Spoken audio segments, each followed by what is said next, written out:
Well, good evening. Another week. Week four already. I know I'm kind of shocked myself. It's coming pretty fast, actually. We're about a month out from the midterm, which brings up a point. I get an email now and again.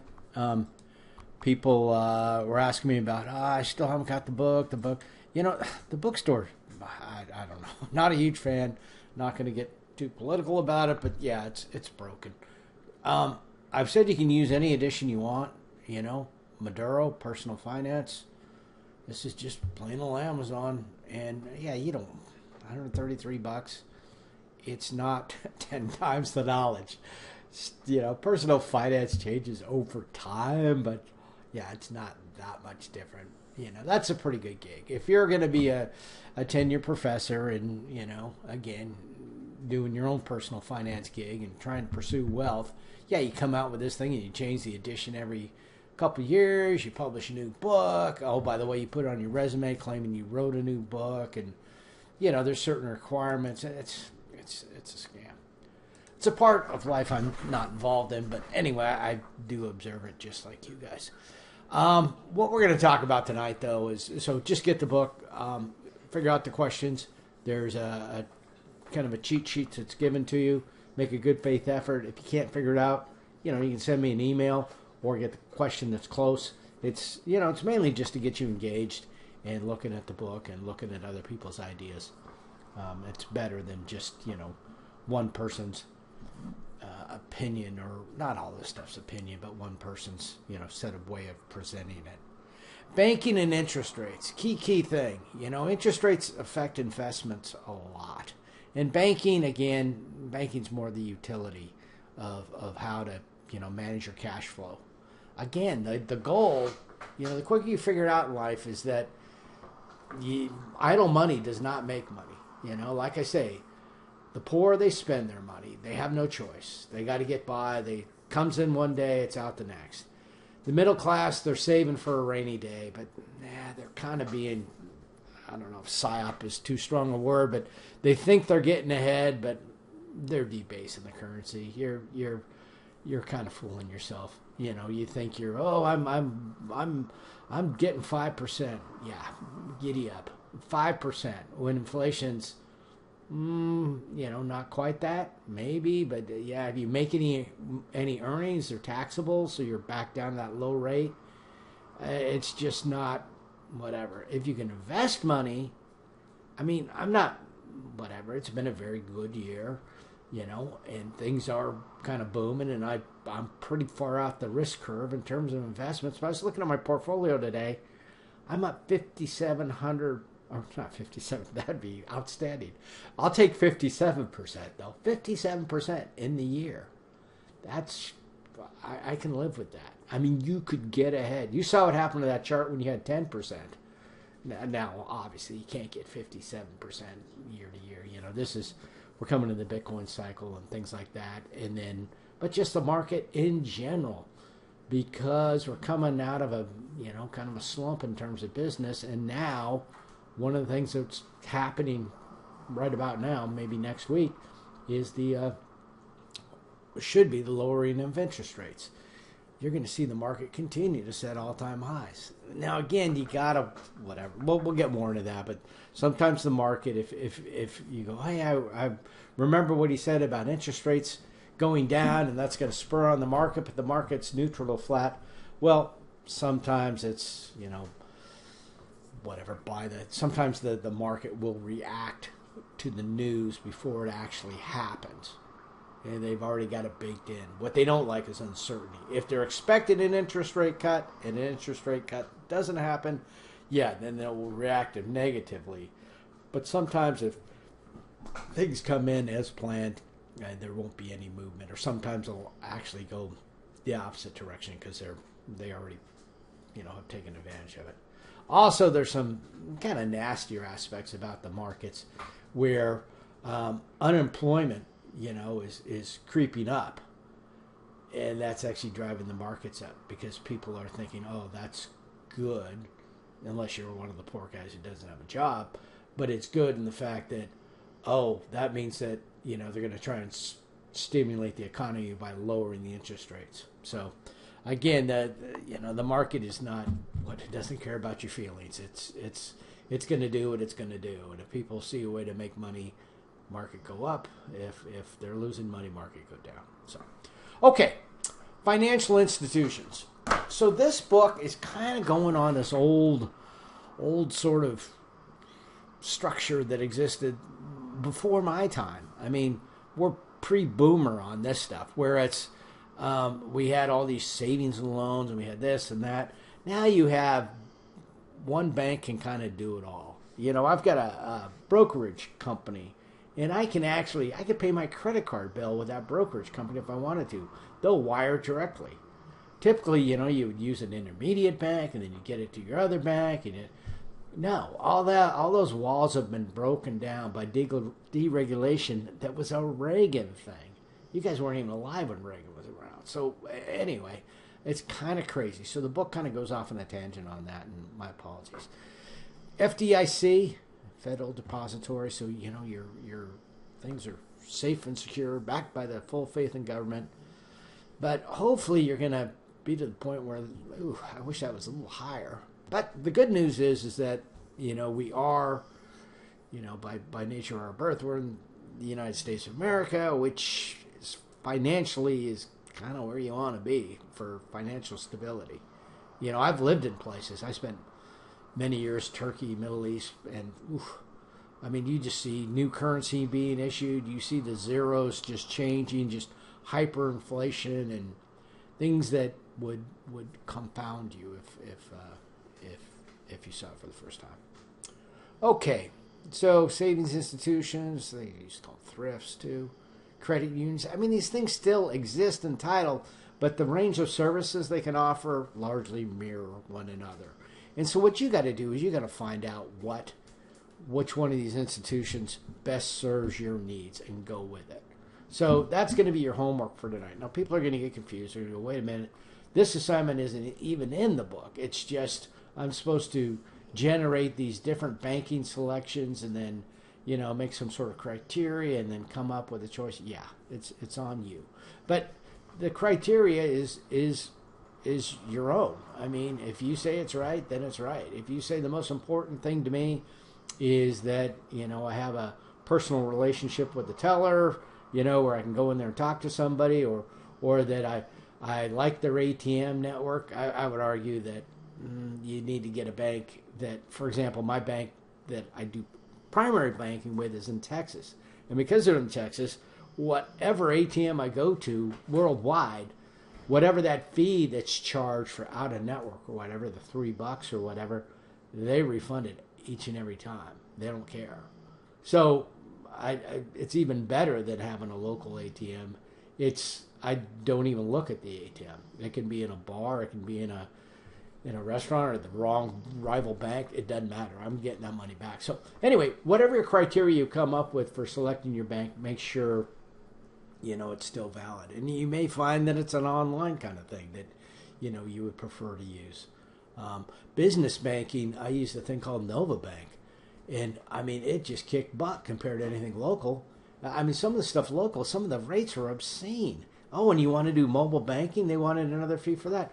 Nova was completely free. Now, again, everything's got, sort of a shelf life. And I've mentioned it before, the only proper term that actually seems to accurately describe it is a little whatever, but enshittification. Things just start out good and then they just get kind of worse as they go on.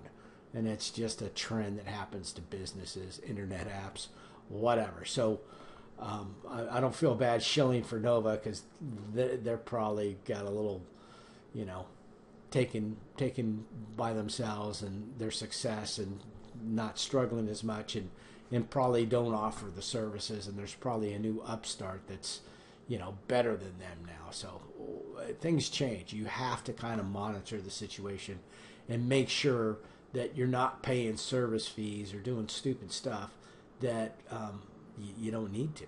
So then non-depository institutions, these finance companies, these guys kind of still exist, but these are a lot of times just predatory type lenders. Personal loans meaning without collateral typically. So exorbitant rates, even into like the lowest form of these guys are like the payday loans or the cash title loans or something like that, where they can, through being affiliated with the bank out of state, by adjusting the terms of the agreement, they can avoid usury laws. Usury laws are laws that are set up, by the government, by different states, to prevent loan sharking. The charging of confiscatory rates that are well outside of the norm, that just blatantly take advantage of people. Well, if you're smart about it, you can charge those high rates and get away with it. You even see it on credit cards. If you notice, most of your credit cards, they used to be in Delaware. Biden, back in his heyday when he was a little more with it, he made all those laws very, very lax in Delaware.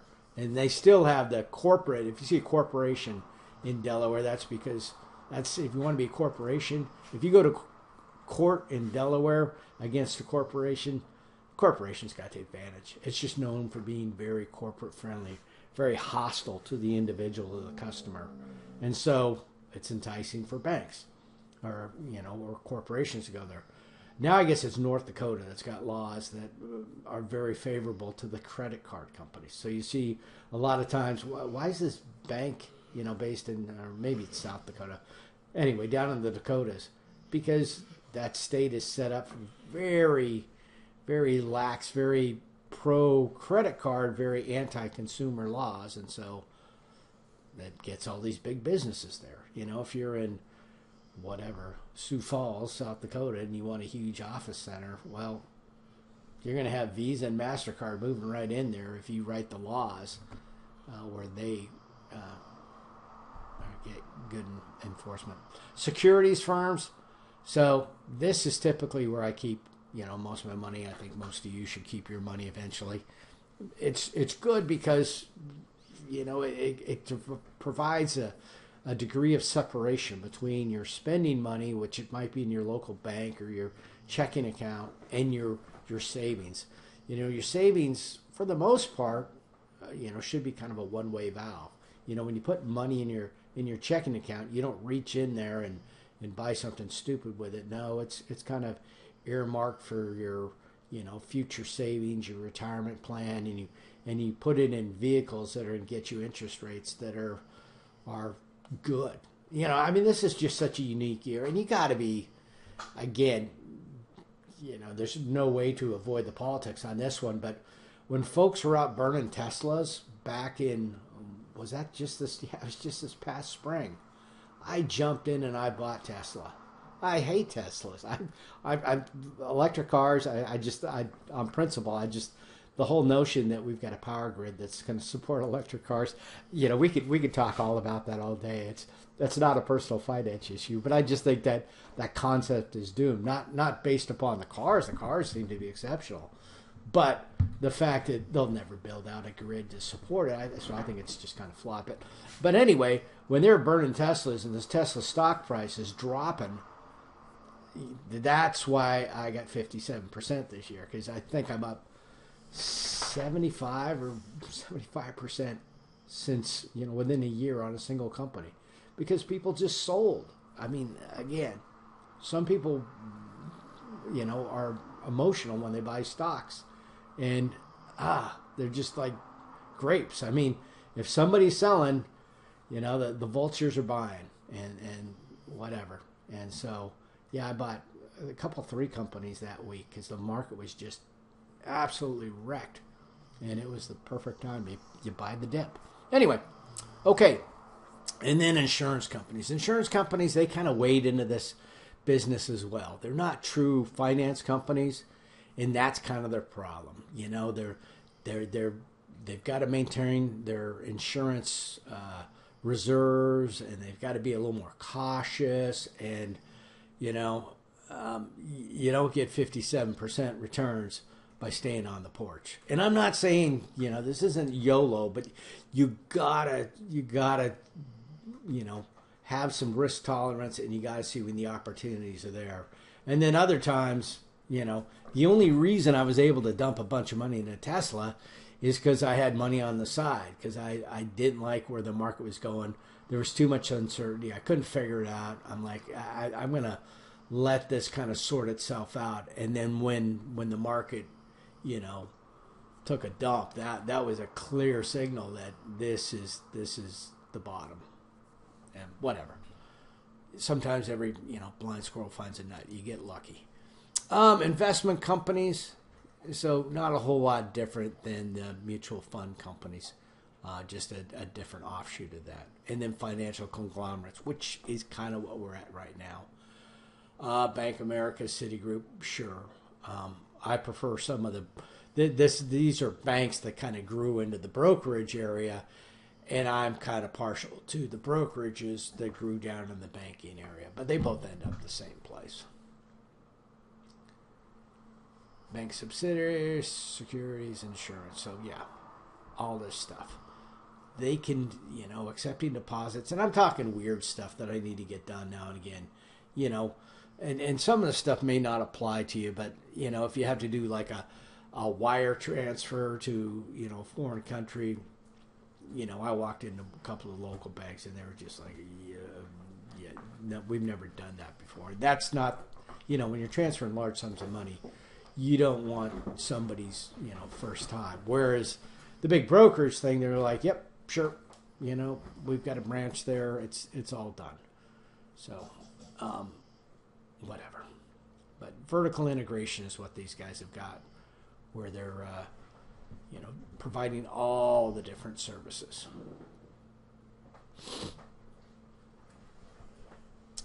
Checking accounts. You know about checking accounts. I think the actual writing of checks I just don't like to do it at all. They just kind of float out there. It's just such an archaic thing anymore. I tend to put just about everything I got on credit cards, but there are some people that do want to penalize you more than a convenience fee for writing or for using a credit card. So I'll go ahead and write a check. But I don't like it. If I'm taking money, though, if I'm selling something, I've never, maybe it's just an Alaska thing, but I've never got burned on a check, and there is no fee on it. Whereas if I take a credit card, me as the merchant accepting it, I'm going to lose about 3%. So all things being equal, I kind of want the credit or the check, but with the psychology of people, you can kind of size them up, and if they already know, say they're going to buy, $5,000 worth of livestock equipment, which is, what I was kind of selling on the side, and they're like, well, will you take a credit card? And I'm thinking they might buy $8,000 worth of livestock equipment if they put it on a credit card, because now they don't really make the psychological connection that that's money as well. But if they look like they're going to buy more, I'm more willing to do it. If their deal's done and they're only going to pay me $5,000, I say, well, I prefer a check if possible, But if they're adamant about it, it is what it is. I take credit cards, and most people just they don't know. They don't know that the merchants pay that fee per se, and then that's why, like, if you have a card like an American Express, and you're confused why some places don't take it or a lot of places don't take it. It's because they charge the merchant, for something. And so I've got an American Express card right now. I don't know why. It was some gimmick that got me to get it this time, but it wasn't any prestige thing, but I needed it to get a fare on something. But yeah, it's I don't carry it in my wallet because in case of emergency, I've been to places and they won't take it, and you're better off with nothing at that point. So anyway, pay your bills on time, paying bills after the deadline. Yep. So what happens here with any kind of late fees? You got to avoid that. Usually there's a grace period. In fact, it's quite funny. I've got an Amazon card, and it's like an obscure date. It's like the 28th or whatever, and I'm used to the end of the month, and so they'll say, oh, boom, you get hit with a late fee, because I'll pay the balance in full at the end of the month, but 28th isn't quite the end of the month in my mind. So anyway, they'll say, oh, no, $29. And you get on their little automated menu to talk to somebody and see if you can get that thing erased. And the first option that comes up, are you calling about your recent whatever? Do you want a courtesy, refund on that? Well, yes, I do. And, if you abuse that, if you do that more than once a year, they're probably not going to do that. But yeah, before you suck it up and just pay the charge and admit that you made the mistake, maybe just say, and I'm not saying to lie about it, but just a little bit of wiggle room. Hey, I kind of missed it. Yeah, can you cut me some slack? And they can cut you some slack. And take advantage of it. All right. Banks commonly use debit cards. I used to be a big fan of debit cards. They're all right. The reason why I use debit cards, it sounds kind of trivial now, but they gave me 15 cents every time I used it. And believe it or not, you do 100 transactions, like, case of beer, not much of a beer, but whatever. A little bit of money. But the problem I don't like with debit cards is they don't always have the same protection that you do with a credit card if there's some fraud. And then also you had that same sort of check issue where sometimes they're out there floating around if they don't get processed right. I think those things have been resolved, but just the same, you have to have that money in your account if you're using a debit card. Okay, and then also for rental cars, hotels and stuff, they get a little nervous if you're trying to use a debit card because they can't really reach out. They know that the amount that can be charged against that card is only an amount in your account, where they prefer to have that, unlimited balance on your credit card, where if you, do some rock star thing and trash the hotel or trash the rental car, they can, reach onto the card and, make themselves whole. So smartphones, apps, I love the way that terminology. Yes, that's the way it's done. The other stuff is the unusual now. Online bill pay, yeah, all this stuff is normal. In fact, electronic deposits, that's probably a condition of your employment. So nobody wants to deal with paychecks. Monitoring your balance, record them as you write them down. That's a great concept. Probably doesn't happen too often. Reconcile your balance. Even better concept. Most people just kind of wait. Yeah, whatever. I mean, if you're running a business or a bank, yeah, you have to be more organized. But for a lot of us, we have these, checkbooks that, whatever. It's fraught with disaster in my mind. Check float. This used to be a big thing because checks had to be physically processed. Now they're electronically processed. I had a lot of friends back in the day who made flight hours by flying checks around because it was important that the banks get them in a timely manner. So, you live out in a rural podunk thing, and they'd pay some, guy in a Cessna to fly checks to the big city so they could get processed. It doesn't happen anymore. Now, if you're writing a check, you better have that money in your account or you're a criminal. You're writing a hot check. Credit card financing, yeah, excessive rates unless you pay the balance in full every month, then you're a convenience user. Debit cards for teenagers, yeah. There's lots of different programs for, where you can limit. You may not want your child to, have full access to a credit card. You may give them some more limited option. Safety deposit box. Sounds interesting. It's cool in the movies and stuff where they're doing the bank heists and stuff. But if you could imagine, even a place like Anchorage, whatever, 400,000 people, you really think there's 400,000 safety deposit boxes? I mean, I would venture to guess there's a few thousand, maybe. I've never, you got to pay rent on them, and you go in there, and I don't know. Most people have gun safes and kind of call it good. Automatic teller machines. Yep. And just other apps, the whole, just, there's not so much a need for cash when you're, Venmo and everything else. My puppies are, leaving their mother this week, and yeah, I think just about every one of those transactions will be either Venmo or cash. So, cashier's checks. Cashier's checks. What happens there is, if say you're writing a check for a big item, and the person who's going to take this check say it's for a, like a tractor or something, was in the case I had. Um, the guy brought me a cashier's check, and so that's pretty much as good as cash.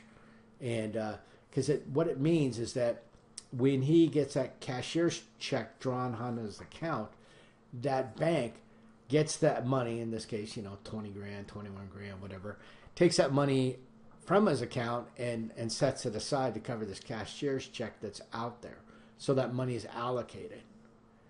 But this is where I ended a banking relationship with a bank up here, where I took a cashier's check to them and they said, oh, we've got to hold it for 3 days or whatever. I'm like, what part of cashier's check do you not understand? And they're like, well, no, it's policy. It's like, it was, what they want to do, just like the time value of money. We've talked about this.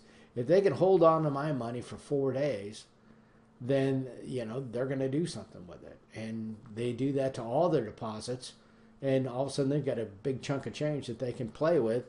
And all they're really doing is, defrauding their customers. So anyway, I took my little check over to the, next Alaska local bank and worked with them. The only reason I still have an Alaska bank is it's purely silly reasons, but I'll give you a hint. The account number ends in 1111. So, that'll only happen once. So when they ask me for my account number, I never have to look anything up. It's all ones. So feel free to deposit any money into that if you like. Money orders. This is kind of for the unbanked. There's some weird things. I think that in order to get a passport back in the day, you had to use a money order. But a lot of times, it's very expensive to be poor. It's very, there's all these little fees, and if somebody doesn't have a bank account, don't qualify, they might have some immigration status.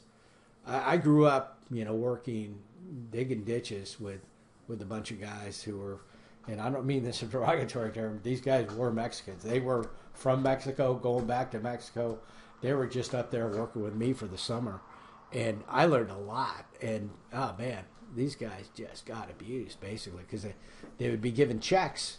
And where do they cash them? They don't have ID, not any ID that's acceptable. So the little, 7-Elevens in the area would take their checks, but they had to spend it all there except for like $20 or something. So they bought all their groceries at the convenience stores. So they got just ripped off coming and going. The only way these guys made money was they were super enterprising, and it was a super hot climate. So they'd buy all these Cokes, and they'd come out there and, they'd sell them to us for $1, which was exorbitantly expensive. But in the middle of the afternoon, that guy's got a nice cold Coke. You'll give him good money. And they made more money selling us Cokes than they did. I learned a lot from those dudes. Anyway, traveler's checks, big joke anymore.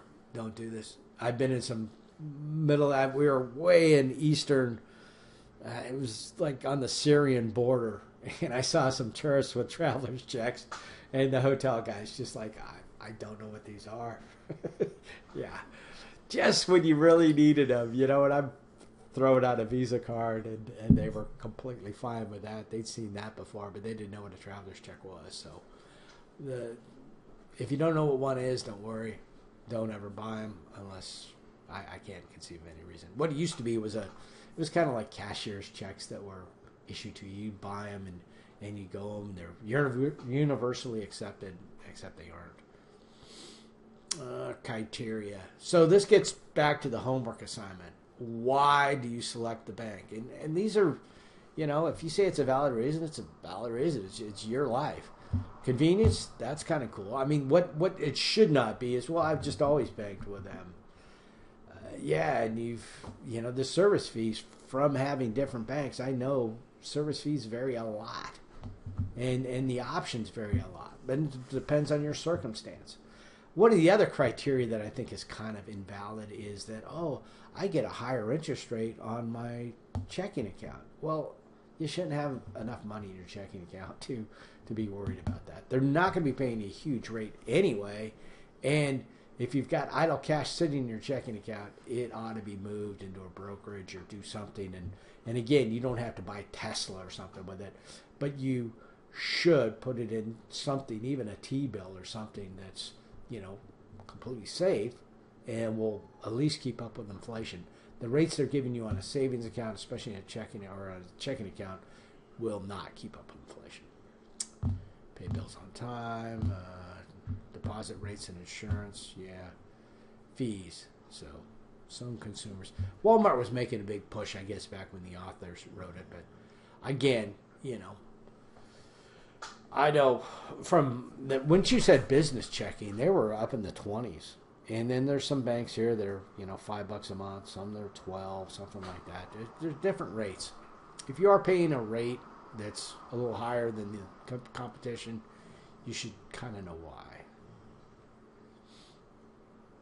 CDs, this is a way to try and gain a higher interest rate, but it will usually come with a time rate, minimum investment, so, $5,000 or something like that, and a maturity where you need to keep it in there for a year or two. If you don't, you pull it out early, you have to, forfeit the interest or something like that. So, and then risk-free rate of return, that's just a guaranteed rate if you specify the term. So, risk premium. So you have certain government backed securities, backed by the full faith and credit of the U.S. government, things like T-bills and stuff like that, Treasury bills. That Treasury is the U.S. Treasury, right? So, it's considered quite secure. If the Treasury fails, we got bigger problems than money. It's going to be strange times. The way banks make money is, financial institutions loan money at a rate higher than they pay depositors. So they, give you 3-4%, and they charge people borrowing at 8%. And they have a little bit of risk, but they also get a little something for the effort. They're going to make at least 5% on the difference. And if you look like somebody who might not pay it back, then you're going to pay a lot higher rate. So again, you want to be somebody who's got good credit. If you see a big sign at some car lot says, good credit, bad credit, we finance everybody. Well, no, that's not for you. You want a business that's only going to finance the people with the best credit, because those other people are going to have to charge much higher rates. So you want to,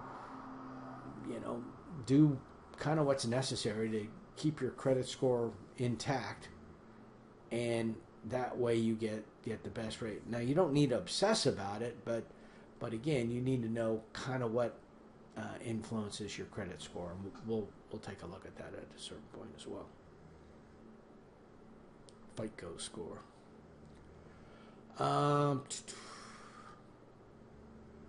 So it all goes up and down.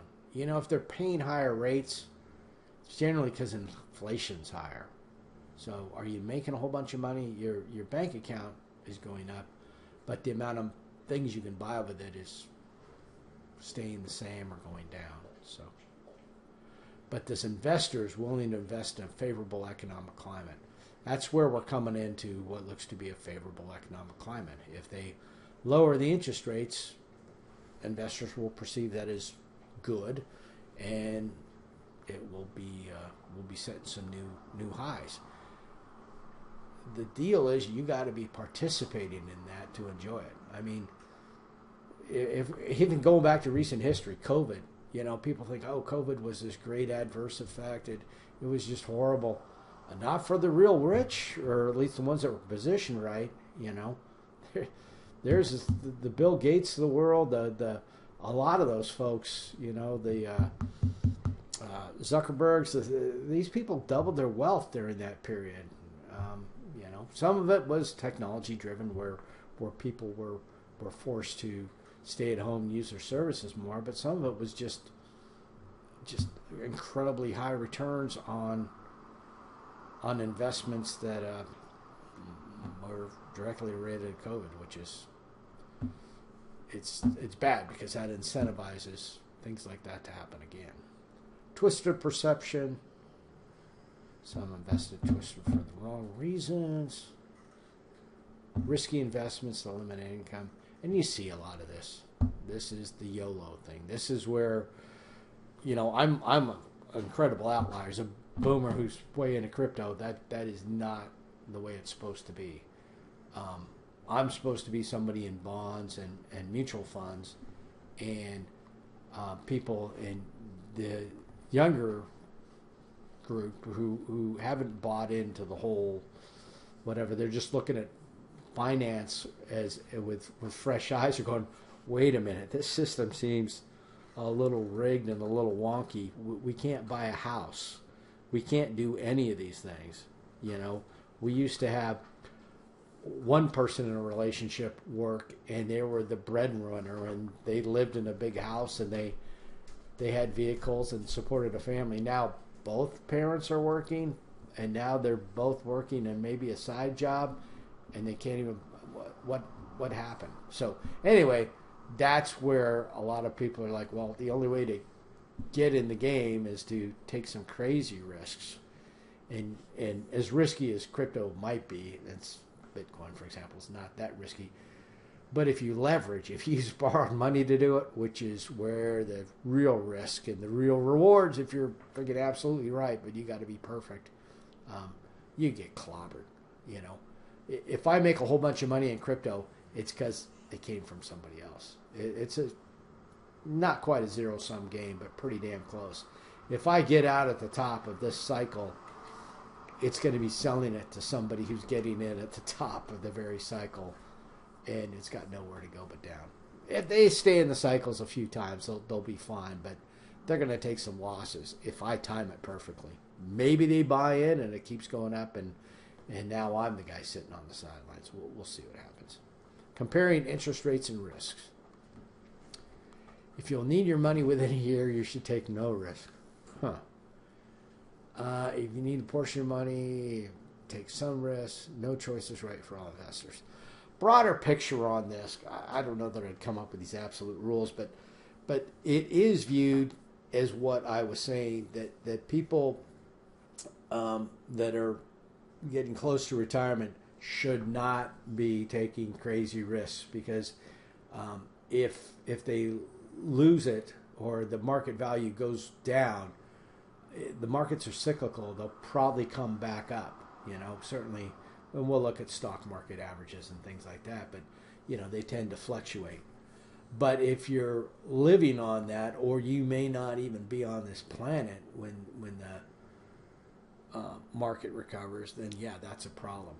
Whereas people that are young, college age, or just after college, they got their whole life ahead of them. And if it dips, it's called dollar cost averaging, where you buy, say, a fixed amount each month, like say, $1,000 per month. If the stock price is low, well, you buy a whole bunch of shares because you bought $1,000 worth of items that were priced lower. If the stock price is high, you don't buy as much because the price is high. You're buying a fixed dollar amount. So DCAing is kind of a safe bet. And if you DCA starting at a young age, you can't, show some discipline. You're gonna be wealthy. You just need to stay in the game and not do stupid things. When they're burning Teslas, this sucks, but ride it out. Not the time to jump overboard. Anyway, term structure, a relationship between maturities, risk-free debts, and the annualized yields. So, people will set up maturities that are different. I don't do so much with bonds and things like that, but yeah, you can schedule, you can structure your yields to provide the income you're looking for. But for some reason I'm still in the wealth accumulation phase. I'm not quite, I don't live off dividends. I reinvest dividends. Shifts in the yield curve. So that was just a chart they had. It wasn't that good, but the yield curve is just that ratio, or that relationship of how the yields are presented. Loan rates, we've talked about this. They make money by the spread between the two. Monetary policy, when I say interest rates are supposed to come down, it's the FOMC, the Fed Open Market Committee. They try to control interest rates. Now, again, the free market has some control here, so they don't, whatever. The power of the Federal Reserve is a pseudo, private organization. It's owned by the big banks. Started way back when, and but it has some government control. The president can actually fire some people, which he's trying to do for cause. But anyway, that may or may not happen. But anyway, they work with the government, and so they attempt to keep the economy going, and yet keep inflation, within manageable levels. So they do that by doing different measures that are kind of beyond the scope of this discussion, but they manipulate things to change the money supply to try and adjust the rates. And whether they can do that, it's always, they're damned if they do, damned if they don't. So they're trying to adjust it. And right now it looks like they're going to go down by a quarter point, maybe a half a point. If they go down by half a point, that's going to be very good, very bullish. The market's kind of sensing at least a quarter point, so the market's spiking right now. Anyway, big political thing, but that's who sets the monetary policy. The money supply. And then there's a global money supply. We're not the only player, but the U.S. obviously is dominant in that regard. Fed can stimulate the money, so they increase the supply of funds. So you talk about, money printer go burr. They print a bunch of money, increase or decrease rates, and especially in the tech sector, where they live off borrowed money, it's going to expand. Houses, mortgage rates should come down a tad, and so spending increases. Now, if you overheat it, if you have too much money, more money chasing the same amount of goods out there, that's going to make everything more expensive. So inflation can get out of control. So they have to, it's a very fine dance. That's why the bad jobs numbers means that they need to kind of stimulate the economy. And then they're looking at the inflation numbers. Well, is inflation under control? So lot to it. We're just kind of, we got to play the hand that they deal us. We don't have much control over them setting the interest rates, but the interest rates they set definitely affect us. So both business and government demand for funds.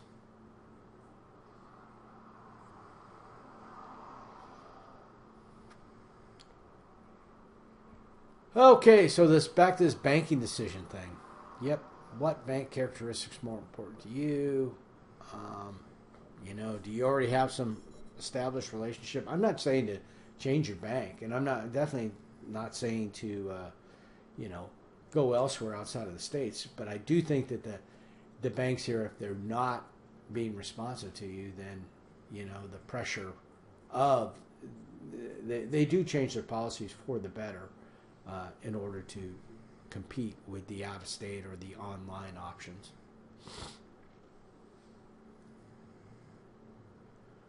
Interest rates for mortgages, deposits, personal loans, fees, locations, ATMs. So what of those services do you use? Do you actually ever go into the bank? Maybe it's not important. One kind of the cool things, it depends how your life is, but if you're somebody who ends up with a bunch of change for some weird reason, those machines where you just walk into the bank and dump it, it's very cool. Or if you got a business, I had that online bank, but when I've got a whole bunch of, $1,400 in, singles and fives, what do I do with that? So, having a local bank was a necessity in addition to the business bank. Here's some current rates. These are as of yeah, so the 12th here. So coming. So 4%, 3.65, but that's that's having to go out of state. Citibank or Goldman Sachs, big boys back on the East Coast, and maybe some more conditions you'd have to look through. But Platinum savings account, the Goldman Sachs, so you may not qualify for that. Well, this one you may not qualify just because you got to have $5,000. Do you really want to tie up $5,000 to earn 4%? If I got to have zero down here, get 3.65, keep, I don't know, a couple thousand in my account rather than 5,000, and invest that other stuff in something higher interest rate. So yeah, all things being equal, I think I'd go with these guys. I don't like those kind of restrictions. Your balance dips below that, and they zap your interest. Anyway, got to look at the conditions. It's all in the details. Inflation rate. Yeah, so this was all that COVID money. Too much money chasing too few goods. Production was down, factories were shut down, but people are loaded with money. You know what's going to happen. They printed tons of money, and now it's, back, well, where are we at? Yeah, they always are pretty optimistic on their projections. 3% seems to be kind of average. Back in the, again, getting way back, it was, 12%, something like that, super high. And these numbers too can be sort of manipulated. You'd be kind of embarrassed how, they come up with this false precision, and then you find out, well, how'd you get those numbers? Oh, it was a telephone survey. Oh, great, Or is it, based upon the inflation of this market basket of goods, and some of them are things that you don't ever get. I don't know. Might have heating oil in it. Some of us might use heating oil. People in Florida don't use heating oil. People in Anchorage probably don't use heating oil. It's just weird things in their basket of representative items that they base the whole inflation rate over. So Dow tips. So this was the point that I was getting to about if you have a longer range perspective, if you're right up here and you got all your money in fairly high risk stuff, and this is the Great Depression comes along, and bada bing, your savings are wiped out. Don't sell, just like I said. Well, that's easy for me to say, and you got to suck it up till whatever 1959 before you're 30 years. I don't think you quite probably lived that long. Now, on the other hand, the big 2007 crash, I rode that out, and yeah, it was a little painful. It went down here. I mean, if I was prescient, if I was, some savant or something, I could have sold here at the top, but nobody knew how bad it was going to get. And then at a certain point, it's like, well, this kind of sucks, but I'm going to ride this out. And then, 2009, you're back up. So it dropped in 2007 and is back by 2009. 2 years. Managing your money. So same sort of thing we've been talking about, very much related to what we're talking about. Liquidity, I think we know that concept. Liquidity is access to cash. Money management, short-term, inflows, outflows. And again, for me, that's strictly oriented to, don't leave idle cash around. If you've got $10,000 in your checking account, I'm not impressed. No financial person is going to, go, oh, wow, that's great. That shows some, no. They'd be impressed that you have $10,000 in some brokerage account, in something, at least T-bills if you're adverse to pressure, but maybe a balance of stocks, not a bunch of high-risk stuff, but whatever. So anyway, you got to manage your cash and then hopefully, scrape off the top and invest that rest. Credit cards for liquidity. Why do I use credit cards as much as I do? So I can keep my cash balance quite low. I don't need a bunch of cash. And I know that I just have a fixed bill, not fixed, but I have a bill at the end of the month that I need to pay all of it, so I don't pay any fees and any interest, and it just seems to work for me. But anyway, adequate return, highest return on short-term investments. So, yeah. Again, I don't look for, the. I don't know. I try to shovel money into long-term investments, and short-term stuff I'm just trying to put out the fires, pay the bills. Checking account, yeah, obviously by definition, liquid. It's essentially cash. Overdraft protection, good to have. If you are max performing your checking account, running it down to, not down to the very edge, but you're keeping it low. Yeah, there may be a situation where something happens and you're overdraft. Not a big deal if you got overdraft protection. Stop payment, semi-useful. What happens here is it used to be very useful when there's a float. With a float, you write a check for something and the vendor doesn't deliver, doesn't do something you basically you want to say, I'm not paying for that anymore. And you go to the bank and you issue a stop payment. You better have legitimate cause, because essentially you're unless you're definitely in the right, you're kind of just short of stealing. But where it is quite useful, and I've used it before, I took a check one time for some equipment, and I lost the check. I don't know what happened to it, and it was like $3,000 to $5,000 or something. So it was embarrassing. But I went back to the customer. And I said, "Hey, I lost that check. I will pay for the stop payment," because they charge, I don't know, $3 to $5. They go to their bank. They issue a stop payment on that check, meaning if I am unscrupulous or somebody finds the check and tries to cash it or whatever, that check will not be honored. And then they can go ahead and offer me another check, a replacement check, and it's all good. And so, yeah, it's embarrassing, but it's useful in that way. Direct deposit, we know what that is now. Goes directly to your account. Fees vary quite a bit. No interest on most checking accounts. Who cares? Don't have enough money in there to necessarily worry about it. I mean, really, look at the amount of interest they're giving you on a checking account. It's not 4%. They used to have all these kind of marketing names. They're still out there to a certain extent, but it depends on your bank. And I'm not going to spend a lot of time on, looking at, it's a cash management account. Oh no, it's a money market account. To certain banks, they mean certain things. To other banks, they mean other things. It's kind of variable. So it's not an absolute, government authorized definition. Savings deposits. Yeah, I typically don't have savings accounts with local banks. Again, I want that divide. I want it in a different institution. And, whatever, two-factor authentication, all just very inconvenient to, work with, but very secure in terms of identity theft. So I don't access that account very often. So if I have to get a one-time code every time I use it, fair enough. CD, we talked about that.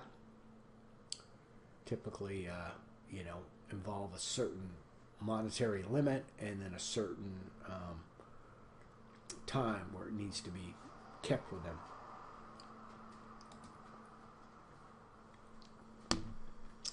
Again, now we're just getting into marketing speak.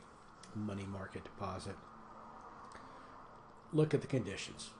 Maybe the same things depending on how they're defined. T-bill, that means a specific thing. This is a valid definition. So T-bills, these are good for, well, whatever. If you're very risk averse, this is maybe going to keep up inflation. They're backed by the full faith in government, and because of that, since they present very little risk, there's not going to be much in the way of reward. But it's better than keeping in your checking account. Money market funds, most of the time you have these with the brokerage. It's kind of the default thing. If you set up an account, you transfer the money into, say, whoever you're dealing with Fidelity, Vanguard, whoever.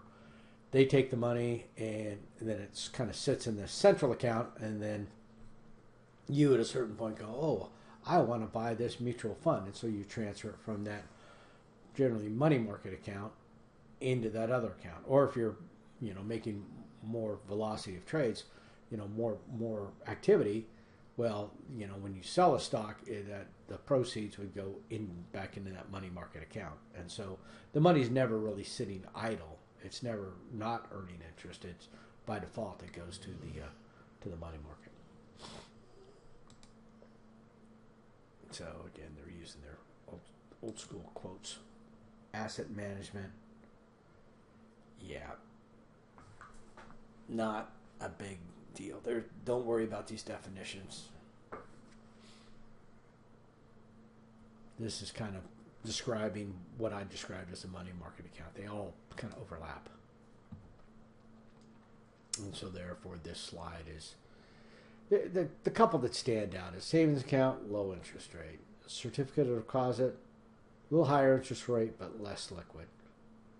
T-bill, relatively high interest rate. I don't know that I even use the word high, but whatever, moderate, high minimum purchase, depends on what size T-bill, and then as they go. But CDs, T-bills, and then basically asset management accounts are all in there, and then checking account. Some checking accounts do pay interest, but not with the restrictions you would want. So very liquid, low return, tie your money up. Get a higher return. So the bank has different risks they're exposed to, and you also have risks. May not repay, so that's the credit risk, interest rate risk. The interest rates could change, and liquidity, as a result of converting into cash. Again, not super important. Financial planning. Yeah, most of the stuff now, there's just so many individual sites, and I'll show you. Some of the brokerage sites. We'll take a look at them, and it's just the amount of information. These brokerage accounts. Well, any of the banks in general, but especially the brokerage firms, they want to make you, their customer, especially if you're young. So they'll have a low minimum balance to get started, and they'll offer you all the different services, and they don't want you. Oh, I can't get, I can't write checks from here. I can't get a credit card here. No, they want themselves to have all those things for you in one place. And so they'll make it pretty enticing, and just slick websites that aren't clunky. They work, and it's just a better experience in my mind. But anyway, risk of money market investments, or job loss, fear. All these are kind of no-brainers, kind of outside of personal finance. I mean, we know, if these are things that are going to lead to be done if the economy is worse. So not a lot of knowledge imparted from this slide. Weak economy, yep. We could get laid off. Income may be reduced. More reliance. Yep.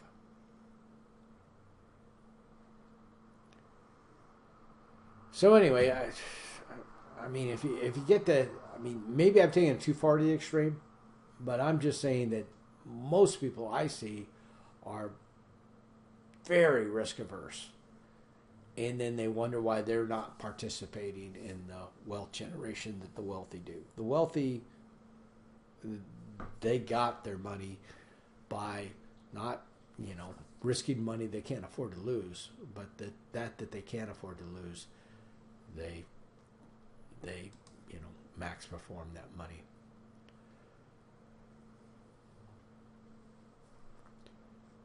Best thing to do is always pay off your credit card. Carrying credit card bills,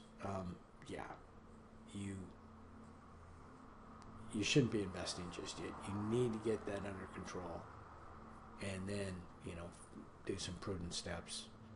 Anticipate bills, have enough in your account, and yeah, your risk tolerance.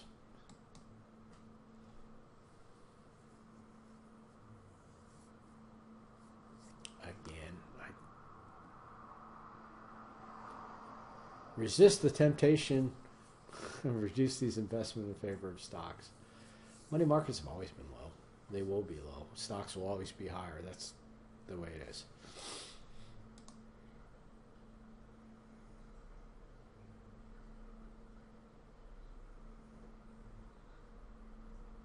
Yeah. I'm not sure why these people's liquidity requirements would be that different. Need for much liquidity. Need. Is this a desire? Is this a need? Is this a want? Seems like most people should follow a strategy. Allocate to non-liquid funds, allocate to liquid funds. Use your cash flow to cover your bills, and then the rest, invest. Okay, so different companies. I've done a lot of stuff with Fidelity. Good company, but they're not the only one. Vanguard. Some of these are the devil, the Black Rocks, the Vanguards. But this is where the money is. And then we'll talk about Term Project. So let me just jump in to show you a couple things. So I think I showed you, the textbooks. There's different ones out there. Not a problem. Pick something like, let's look at Fidelity.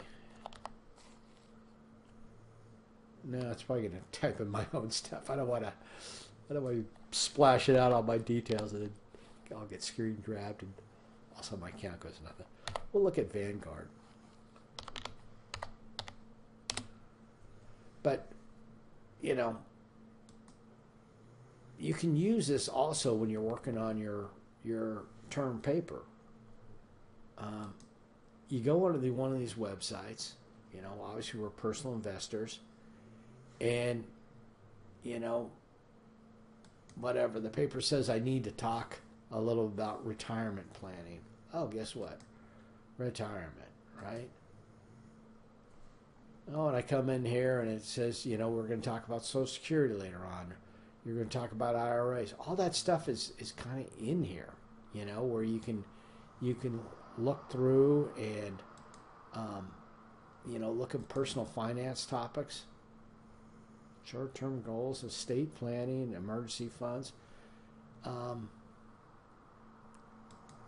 me see. I'm gonna take a risk here. If I close it quickly, that's because it's.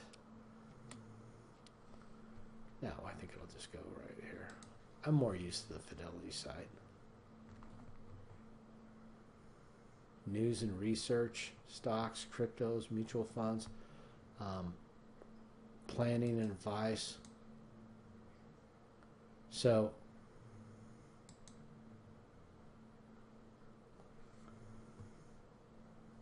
just different things. You can when you're working on your paper, you can come through here and kind of explore something like that. And if there's something that seems interesting to you, you don't have to open an account. You don't have to give them your email. You don't have to do any of that. But you can use some of their calculators, and maybe figure out. Let's see if this already a customer now. How much do I need to retire? So different things. All this stuff is information. That's out there that is available. The wealth of stuff on the internet is amazing, but most of the time I like dealing with those companies because they're going to offer you, they're going to over deliver, and it's not just some random dude on on the internet, some random site. These are people that actually have a vested interest in trying to develop you as a customer. You know, whatever the saying is about, you know, if it's you are the product. You know, they're semi-transparent about it, but you are the reason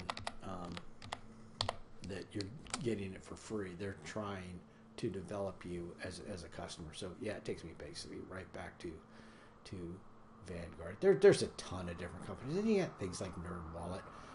Again, you know, 5-step plan.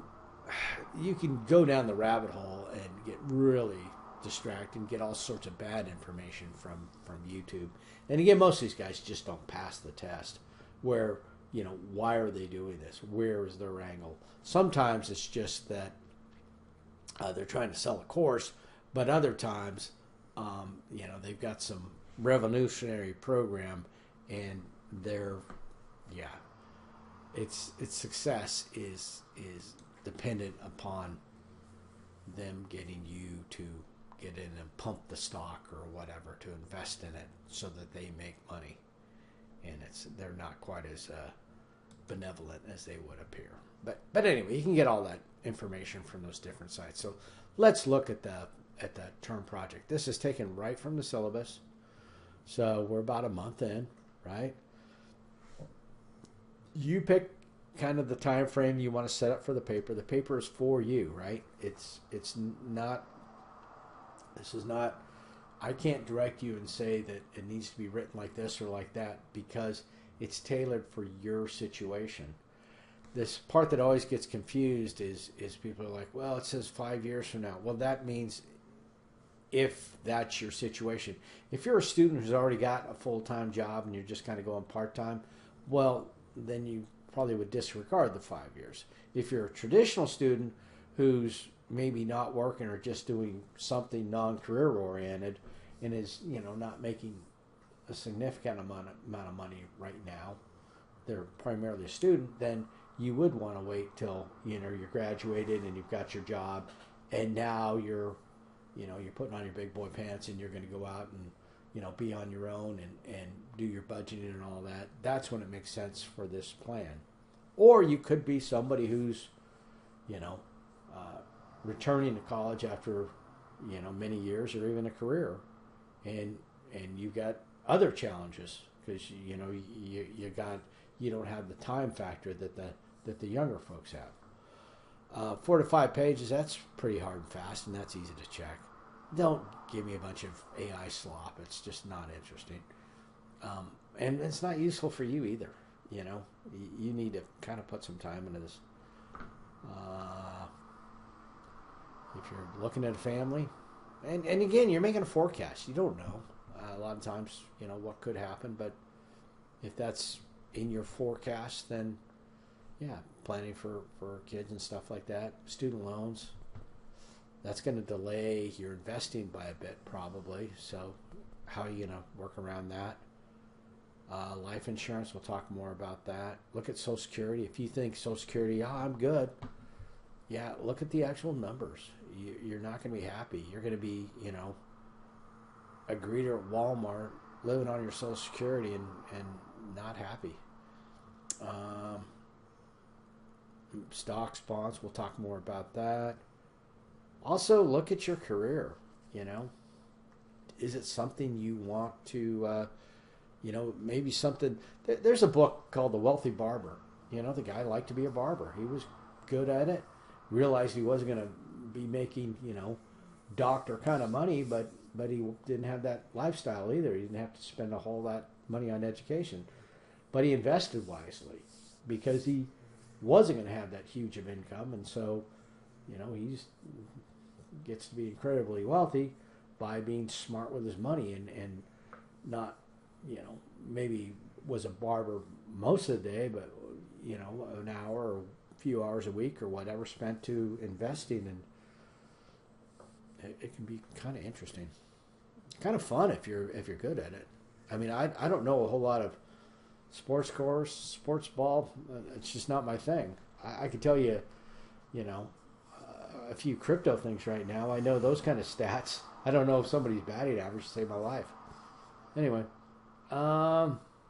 tax deferred savings. Yep. So 401ks, 403bs. Missed a typo in there.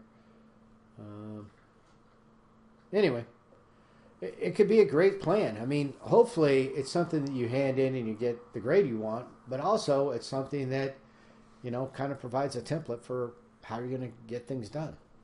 And this is homework. 3 world banking options. So one option could be your own bank. Look at online type stuff. Whether that's for you. What's important to you? Policies, debit cards, overdraft. Things that are important to you. So maybe, come up with a little matrix about, okay, these are the banks I looked at. This is a criteria that I judge to be important. This is how they worked out, These ones have got local branches with a low monthly fee and reputable. I'm comfortable with them. Or just say, yeah, I never ever go to the bank.